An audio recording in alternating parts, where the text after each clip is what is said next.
Hey there, and welcome to Ode to a Mockingbird, a sleep podcast where you'll hear cherished classics served up with laid-back Southern charm. I'm your host, Jake Phillips, and I'm looking forward to spending the next few minutes together. Now sit back and relax.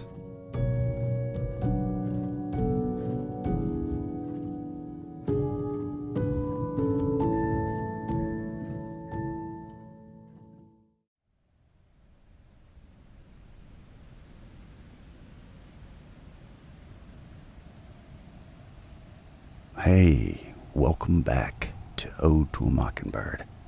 I'm Jake. Tonight we're going to read some T.S. Eliot. The Love Song of J. Alfred Prufrock. Let us go then, you and I, when the evening is spread out against the sky, like a patient etherized upon a table. Let us go through certain half-deserted streets, the muttering retreats of restless nights in one-night cheap hotels and sawdust restaurants with oyster shells. Streets that follow like a tedious argument of insidious intent to lead you to an overwhelming question. Oh, do not ask, what is it? Let us go and make our visit. In the room the women come and go, talking of Michelangelo. The yellow fog that rubs its back upon the window panes, the yellow smoke that rubs its muzzle on the window panes, licked its tongue into the corners of the evening, lingered upon the pools that stand in drains, let fall upon its back the soot that falls from chimneys, slipped by the terrace, made a sudden leap, and seeing that it was oft October night, curled once about the house and fell asleep. And indeed, there will be time for the yellow smoke that slides along the street, rubbing its back upon the window panes. There will be time. There will be time to prepare a face to meet the faces that you meet. There will be time to murder and create, and time for all the works and days of hands that lift and drop a question on your plate. Time for you and time for me. And time yet for 100 indecisions, and for 100 visions and revisions before the taking of a toast and tea. In the room the women come and go, talking of Michelangelo. And indeed there will be time to wonder, do I dare, and do I dare? Time to turn back and descend the stair with a bald spot in the middle of my hair. They will say, how his hair is growing thin.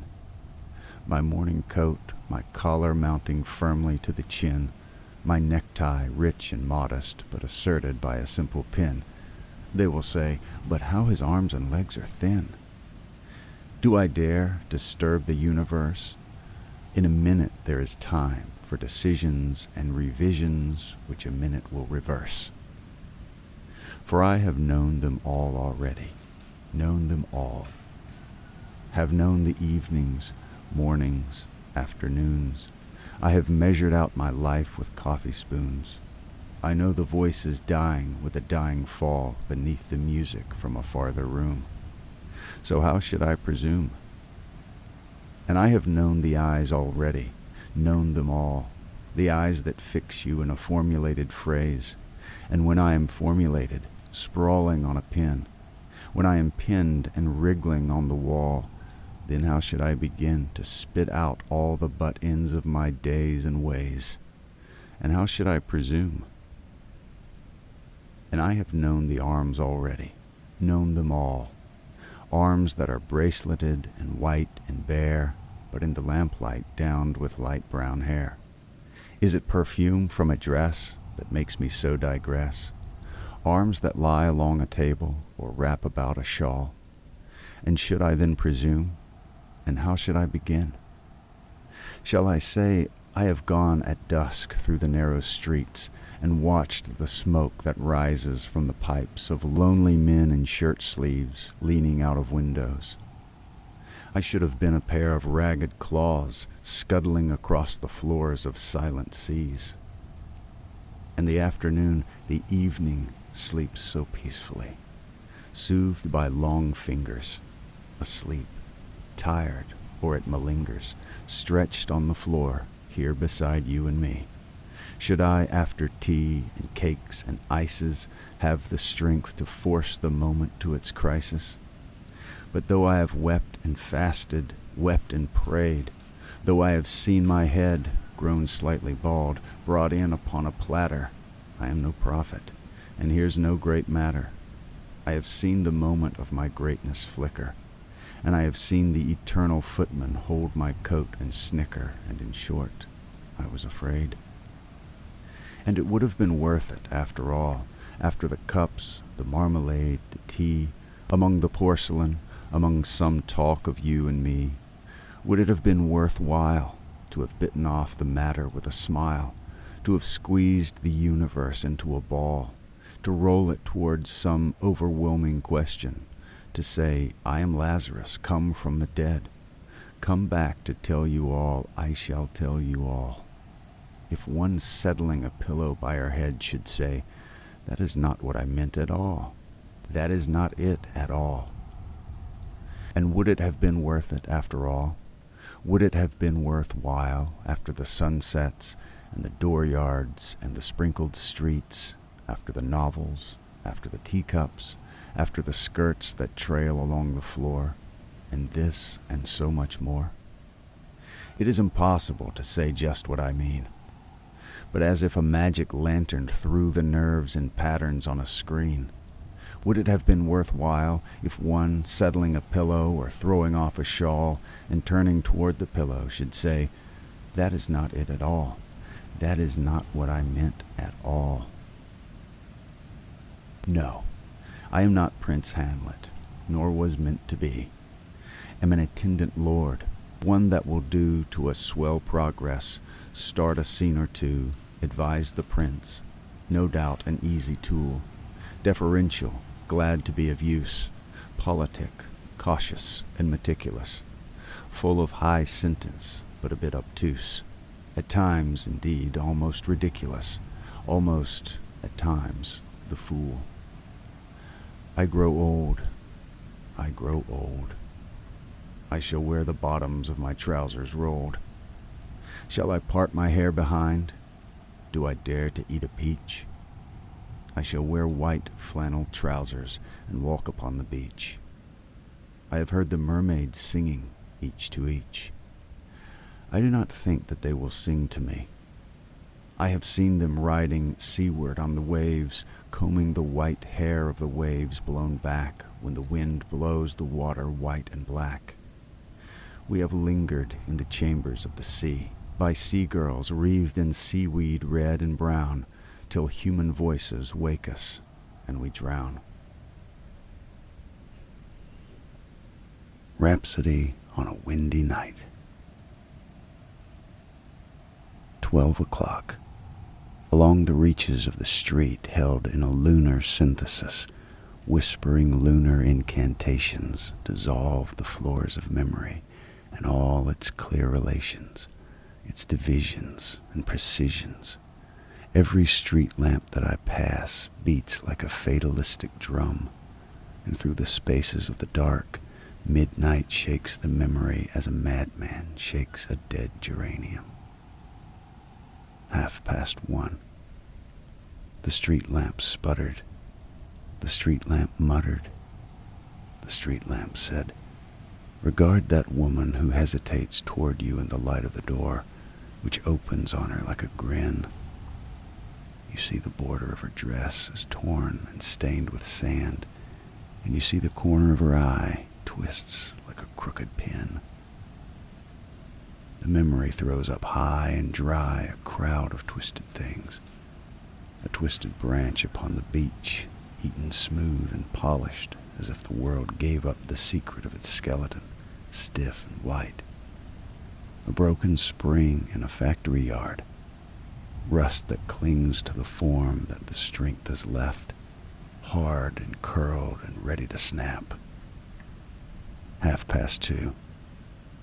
The street lamp said, remark the cat which flattens itself in the gutter, slips out its tongue, and devours a morsel of rancid butter. So the hand of a child, automatic, slipped out and pocketed a toy that was running along the quay. I could see nothing behind that child's eye. I have seen eyes in the street trying to peer through the lighted shutters, and a crab one afternoon in a pool, an old crab with barnacles on his back, gripped the end of a stick which I held him. 3:30. The lamp sputtered. The lamp muttered in the dark. The lamp hummed. La lune ne garde aucune rancune. She winks a feeble eye. She smiles into corners. She smooths the hair of the grass. The moon has lost her memory. A washed-out smallpox cracks her face.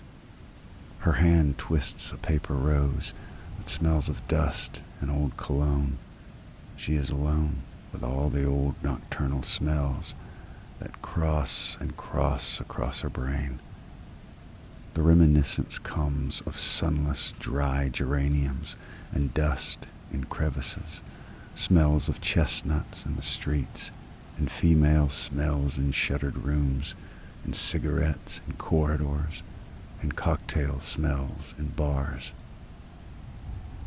The lamp said, 4 o'clock. Here's the number on the door. Memory. You have the key. The little lamp spreads a ring on the stair. Mount. The bed is open. The toothbrush hangs on the wall. Put your shoes at the door. Sleep. Prepare for life. The last twist of the knife.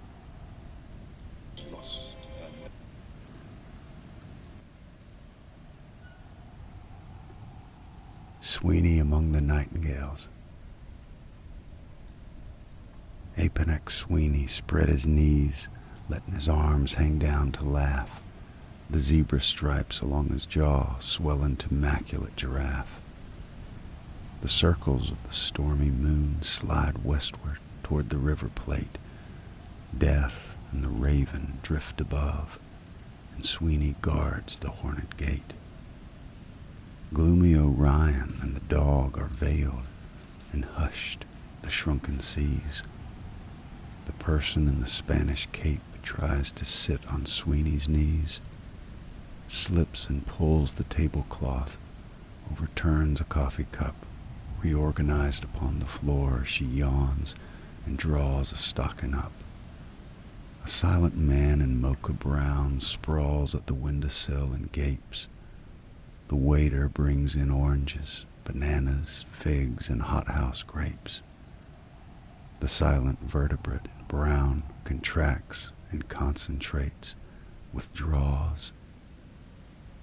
Rachel Nee Rabinowitz tears at the grapes with murderous paws.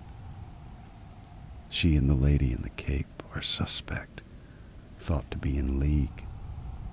Therefore the man with heavy eyes declines the gambit, shows fatigue, leaves the room and reappears outside the window, leaning in.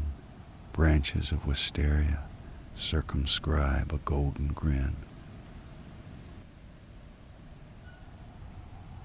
The host with someone indistinct converses at the door apart.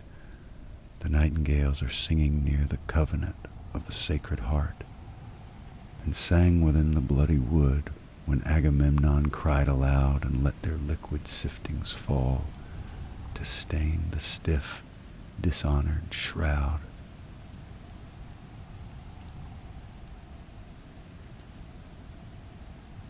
Whispers of immortality. Webster was much possessed by death, and saw the skull beneath the skin, and breastless creatures underground leaned backward with a lipless grin. Daffodil bulbs instead of balls stared from the sockets of the eyes. He knew that the thought clings round dead limbs, tightening its lusts and luxuries. Dawn, I suppose, was such another who found no substitution for sense, to seize and clutch and penetrate, expert beyond experience. He knew the anguish of the marrow, the ache of the skeleton. No contact possible to flesh allayed the fear of the bone. Grishkin is nice. Her Russian eye is underlined for emphasis. Uncorseted, her friendly bust gives promise of pneumatic bliss. The couched Brazilian jaguar compels the scampering marmoset with subtle effluence of a cat. Grishkin has a maisonette. The sleek Brazilian jaguar does not, in its arboreal gloom, distill so rank a feline smell as Grishkin in a drawing room. And even the abstract entities circumambulate her charm, but our lot crawls between dry ribs to keep our metaphysics warm.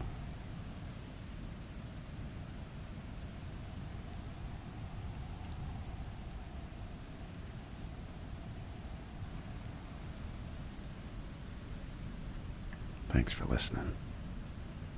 Hope you have a good night's sleep. Talk to you next time.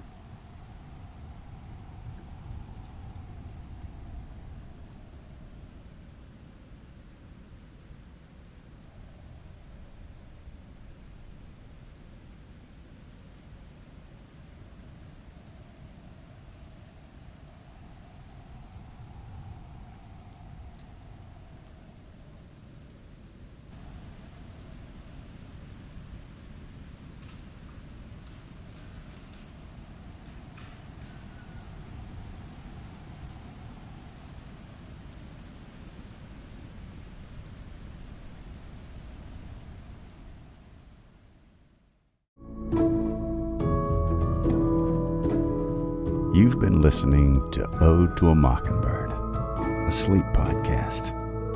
I'm your host, Jake Phillips, and it's been a real privilege to be able to spend some time with you. Please do subscribe, leave a review, and tell a friend if you're willing and able. And I look forward to meeting up with you again real soon. Until next time.